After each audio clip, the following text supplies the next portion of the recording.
All right, welcome to another episode on Divine Ethereal Beings. We're going to talk a little bit about today. Something that's sort of been popping up a lot again recently, just even for myself, or just even sort of like the quote unquote activations that have been happening within the crystalline grids. And that could be in our bodies and on Earth and all the things. So, I'll touch a little bit on this today and just sort of explore it from my point of view. So, please take what resonates for you out of this. Use your own terminology, use your own language to make sense of it for yourself and like where your truth lies, of course, within all of it. But I think it's a fascinating thing to sort of be watching how the energy is starting to affect and take place now into the crystalline grids of the earth, and then, of course, ourselves and everything else that's living here. So, and then, of course, how that all connects out into the universe as well. So if you enjoy these podcast episodes or, want to keep up with us, please subscribe on whichever platform you're listening to this on, because you will get notifications anytime a new episode drops. And so it helps us a lot too when we get more and more people subscribing. Of course, it allows our reach to go further. So I appreciate all of you who are already here, who have already subscribed. But if you enjoy this kind of content, please subscribe. Okay, so it's the crystalline grids are nothing new, but I think what's sort of been going on from, my own experience and some of the questions I've been getting or some of the conversations I've had is like, what even is really the crystalline grids? Why are they seemingly so important now? And maybe they weren't so referenced to before. And what feels so different about their activation this time and those kinds of things. And it's sort of like this curiosity of like we can all feel it. We just don't know what to label it. We don't really know what exactly, this is all sort of entailing. And especially when it comes to our physical world, right? Because I mean, we're very physical, obviously. We're here having a 3D experience. And so our brain is consistently trying to make ways of understanding energy in a physical sense. And sometimes when we hear these things being talked about, like the crystalline grids, like it can be hard for our brains to wrap around and being like, okay, how does that make sense though? Like, because we're always trying to reference it to the 3D. And really, in reality, the crystalline grids are not 3D. Of course, they're pure energy.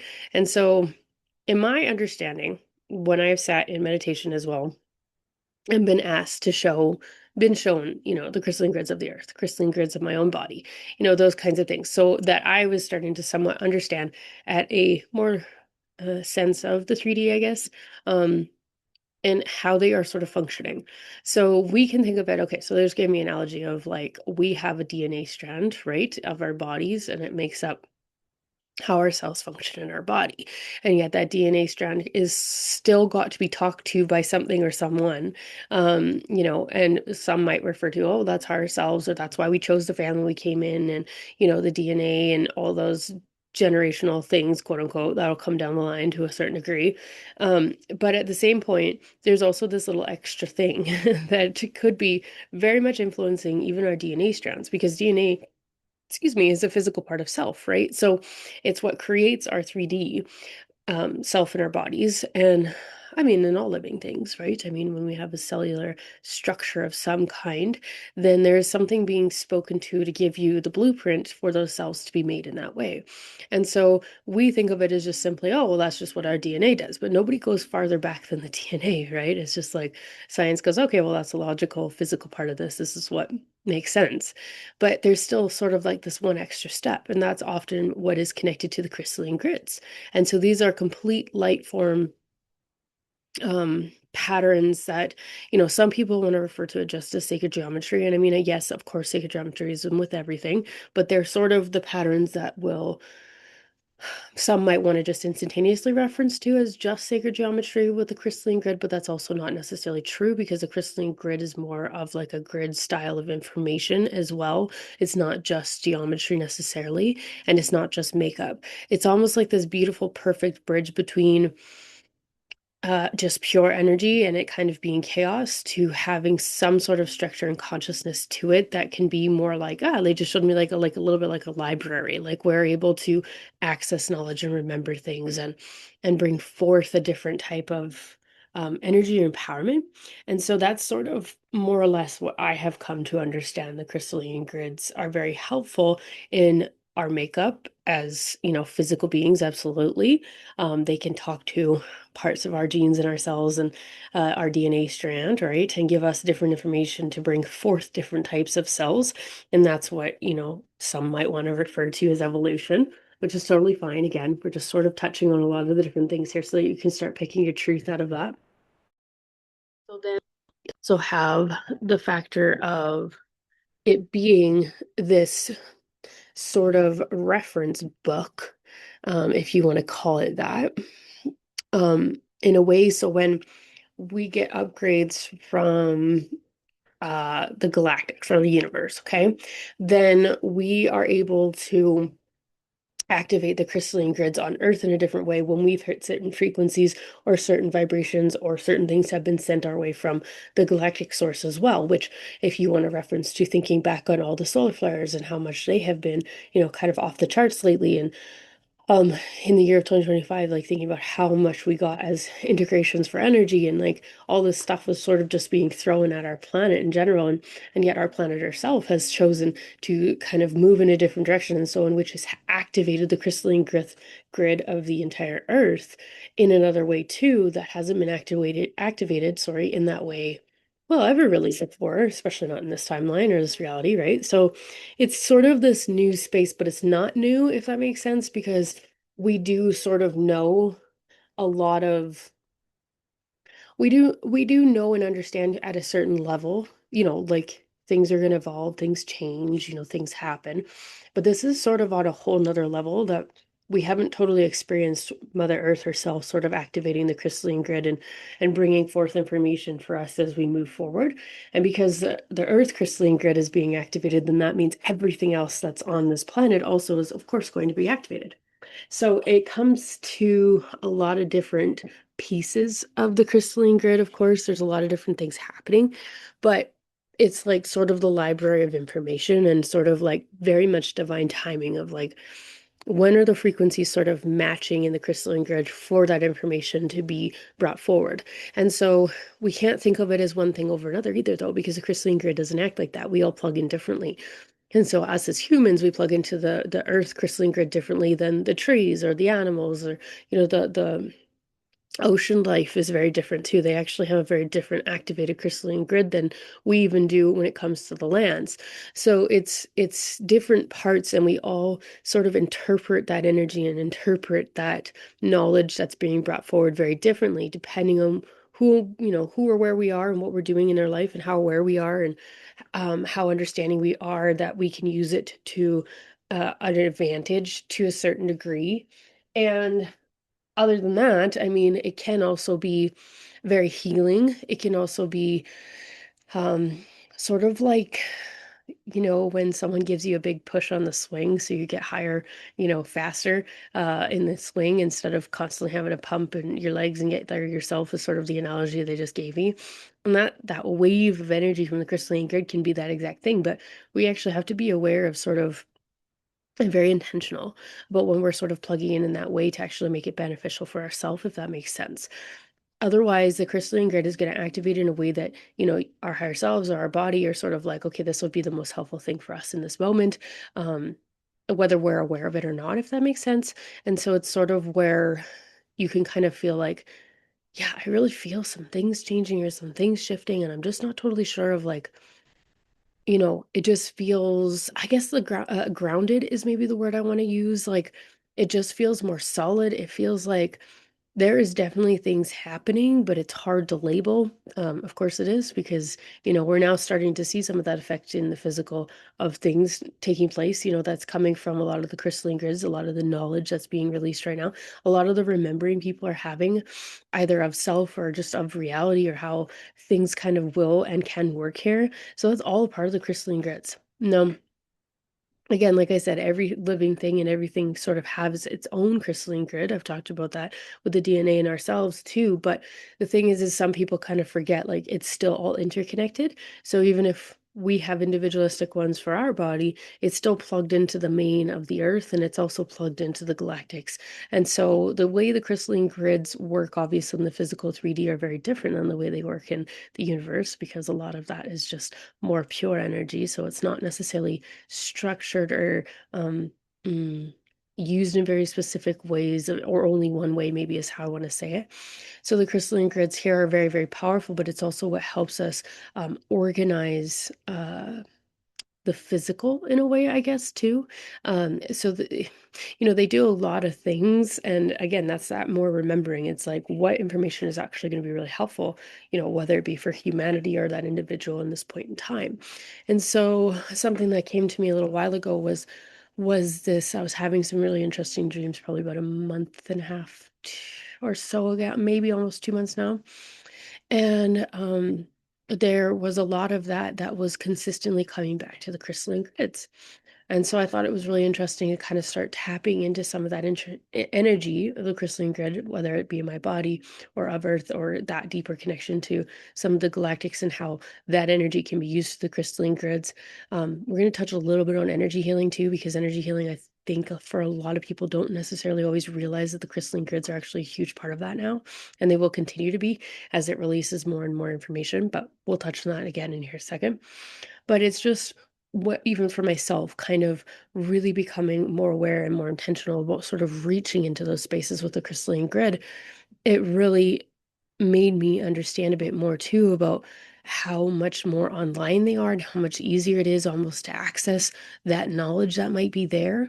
And some people are going to be like, oh, well, don't you just like go in meditation and ask your questions and you'll get answers? And it's like, yeah, I mean, absolutely, you can do things that way to a certain degree. And if you're supposed to have the answer, you'll get it. And if not, then you're not going to get the answer probably. But I do find the crystalline grids, often there can be no ego involved. And what I mean by that is, like, if you're coming in asking a bunch of questions to the crystalline grid, it doesn't make sense to that sort of consciousness state of being, because it has a very specific purpose, if that makes sense. Um, it's not there to provide you all the answers at a conscious level or a human level.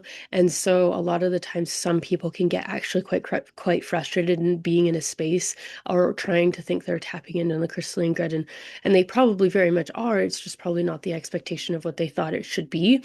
The crystalline grid doesn't speak the same way as, universe, God, source, whatever you want to call it, might, to you in that consciousness level.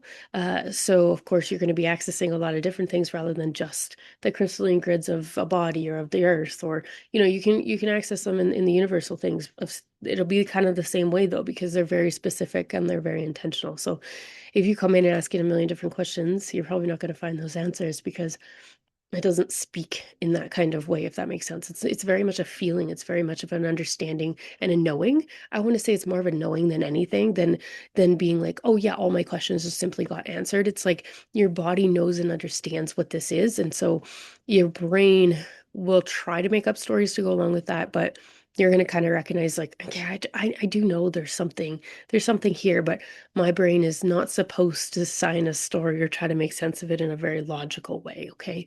So that's why crystalline grids, I think, can also be sort of frustrating for some people, because if you feel like you want to go and explore it, and yet, maybe you've done a lot of that in meditation and that kind of exploring, right? Where you have asked a lot of questions, or you've been shown really cool things, or all that kind of stuff. I mean, this is just a very different experience when you're sort of working in the space of the crystalline grids, or intentionally connecting into more of that space at a conscious level.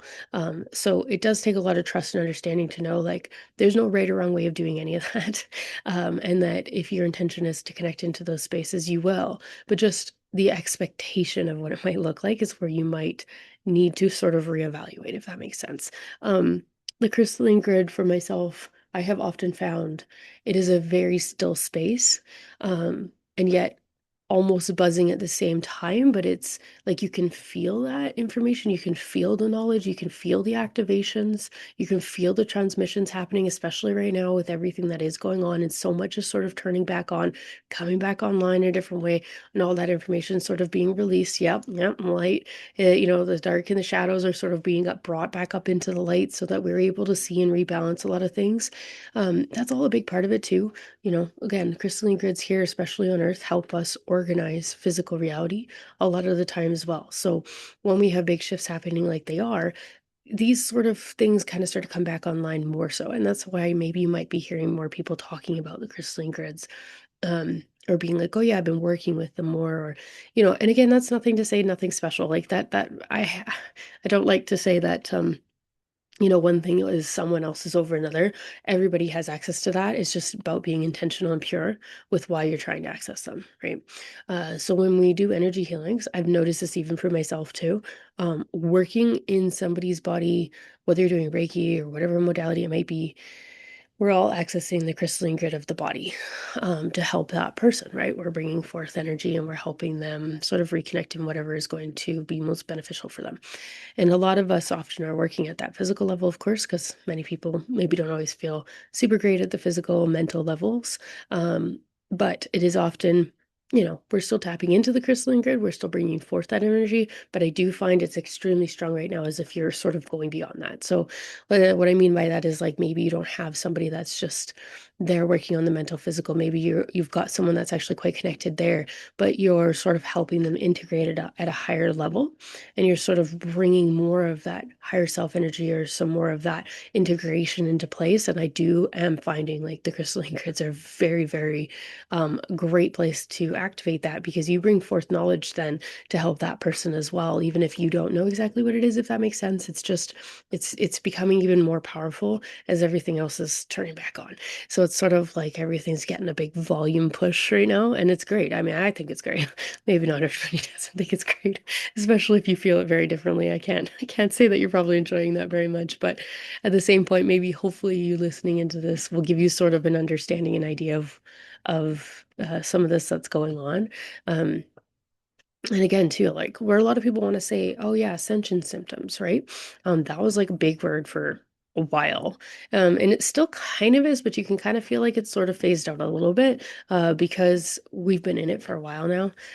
But ascension symptoms, quote unquote, are sort of like the body's crystalline grid turning online, right? So it's activating you, it's connecting you, to that information that's there. And then it is also bringing forth anything that might be helpful for where we're headed, right? So whether that be healing in the body or something integrating or something working differently. But what happens is like the physical part of self doesn't always feel the greatest when those things are being activated, right? So if we've got quote unquote ascension symptoms, which could be, fogginess, exhaustion of the mind, or just simply really feeling like everything at once some days, just feeling a lot of intensity of emotion sometimes off and on here and there. Even if you're super aware, you may still have been feeling that at times because it is part of the crystalline grid being activated and turned on and different things, right? So it's like someone's kind of coming in and playing with the levers a little bit and the body goes, okay, great. Now we have to figure out how we can reintegrate this. And honestly, it's nothing bad. It's actually very helpful, but it doesn't always feel the best when we don't always know exactly what's going on. And then we'll kind of resist allowing that to actually fully take place. And then, you know, we can make it delayed from moving through. And, next thing you know, it takes us 3, 4, 5 days before we're kind of out of all that. And whereas maybe if we just kind of knew a little bit of like, oh, this is okay, I can just sort of lean into this and let it run its course because it'll be, integrated and over sooner rather than later, then you sort of give your body permission to just sort of like move when it needs to instead of trying to resist it and be like, I feel like crap or I don't want to feel like this anymore. And then we're kind of fighting it, right? So if you can recognize how to use the crystalline grid in that way as well, it can be more helpful when there might be things that are sort of being flipped off and on here and there. The crystalline grids obviously are not going anywhere. They can't. They're part of our world. But I do think over the next year or so, you are going to hear a lot about them. Um, and not just like in the typical ways, maybe so much of like even what we talked about here. It's going to be very much involved in how people are starting to use them differently or how they're starting to activate different things or be really helpful in ways. So you're going to hear a lot of people probably start talking more about um, what's different, what's changed, especially if they have done anything with them before. There's a lot of excitement around it because it's sort of, oh, okay, I see. So there's a plug-in happening with the crystalline grids as well at that galactic level. And I mean, obviously, when our planet changes, everything else has to kind of change with us around and around us in our galaxy because they're all a part of it as well. But that's also where the crystalline grids are sort of being plugged in differently. So it's like they keep talking about communication. And that can mean a lot of different things, of course, but I would say in general, the communication with our planet and like not just for us all communicating on our planet, but human to human or animals or anything like that. They want me to tell you a little story about the dog the other day, which I'll get to here. But it's sort of like a communication thing too. And I have mentioned before, telepathy is on the rise this year because of the frequencies that are sort of being put in place. So that's sort of a part of it as well, but more at a galactic level. And that's where more of the crystalline grids are, talking to each other differently too. So when they're talking to each other in that way, you can also see how that obviously is going to impact communication in general here on our planet, but also how we communicate also with other things outside of our planet and in the solar system, in the galaxy, and the universe. So part of our, space that we take up out here. So it's interesting because it will be interesting to see how that sort of continues to evolve. And I think that's also why you'll hear more and more people talking about crystalline grids, because more of that remembering and that information is also going to keep coming into play. And in 27, we've got a huge shift as well coming up into, and it's a very different shift. It's not talking about like the shift of massive changes like of what have been going on. This is a really big shift at an earthly rate, excuse me, as well. And it's sort of what we've been working up to, if that makes sense. Um, it's not enough for me to totally tap into that quite yet. I've been trying. I've been trying, but I have been told not yet. So when we get a little bit more about when we can actually like really make an episode about that, we will about 2027. But anyway, so yeah, so the telepathy part or like just that communication, coming back to that for a hot second, and I'll tell you the story about the dog the other day. So our one dog, she's a basset hound. She's got her nose on her. And there was a mouse in the house, and he was sort of hiding over by this filing cabinet and hadn't come out. And I guess she had been digging around in there, couldn't reach him. There was a few things in her way.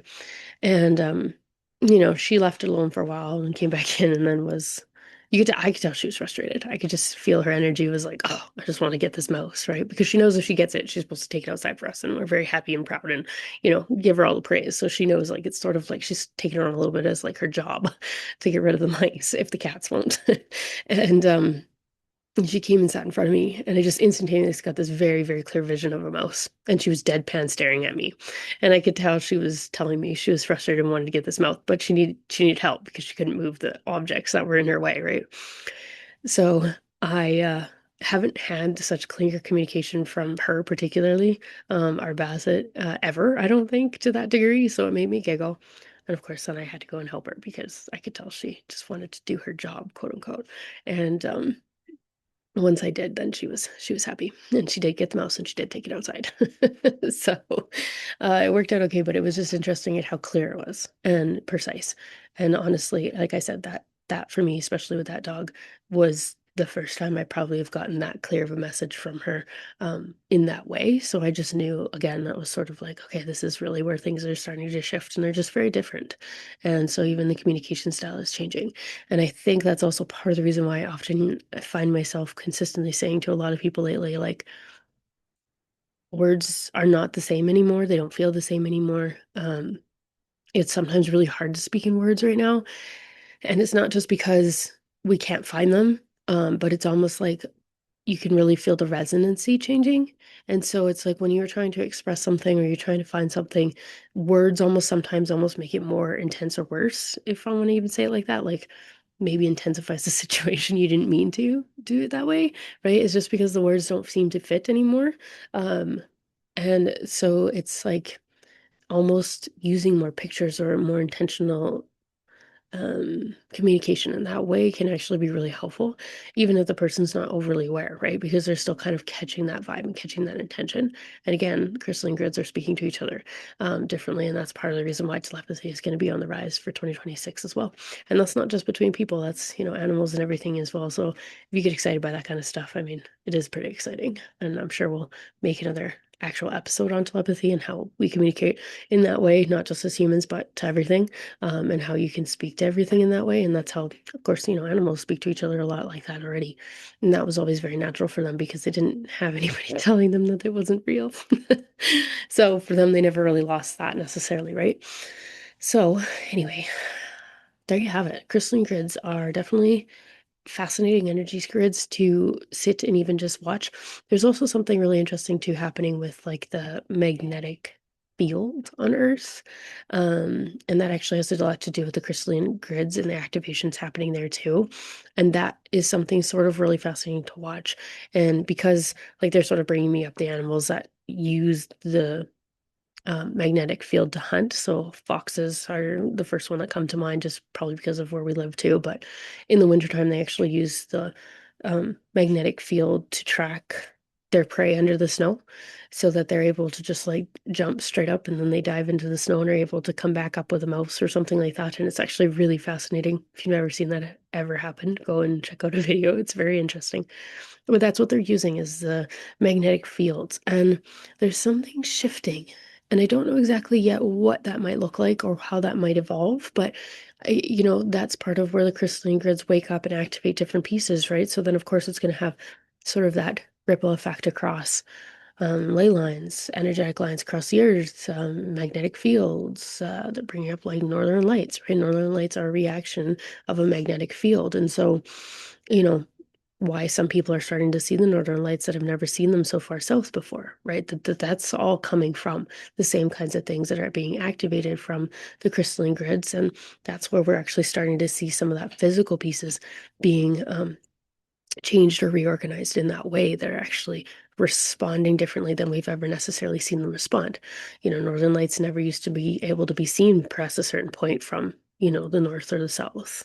And I mean, of course, we know the northern ones are the ones that many people talk about, but it's sort of that you always had to go far enough north to go and see them, right? Now it's like, wow, certain people can see them, way, way farther south than they ever used to. So that's also just part of that activation of different things happening, right? And it's just those little things. And the more you pay attention, the more you're probably going to see, whether it be in your own body, whether it be in, Mother Nature, or just watching those things, kind of paying attention to them, because it is really fascinating to see how things are starting to line up differently and how they're starting to shift. And you're not going crazy. It's just, again, sometimes it happens at such a slower pace or such a kind of smaller scale to the brain, that we don't always recognize it. Or we don't really think of it. And then until something kind of larger happens, and then everybody's like, oh, whoa, what the hell? But that is kind of what is going on. And so the more you pay attention, the more you're probably going to see. And it's really fascinating times to be watching it right now. There's just a lot going on. So again, it's just to be helpful and hopefully helping you a little understand a little bit more energetically. And if it, it resonates with you, great. And whatever doesn't, please just let it go. Fly one in one ear, out the other.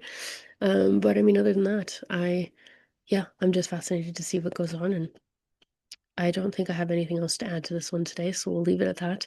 And if you want to join the membership or find more information about the subscription with the membership stuff, we have a lot of fun with that. So it's all in the description below. And thank you so much for being here, and we deeply appreciate you.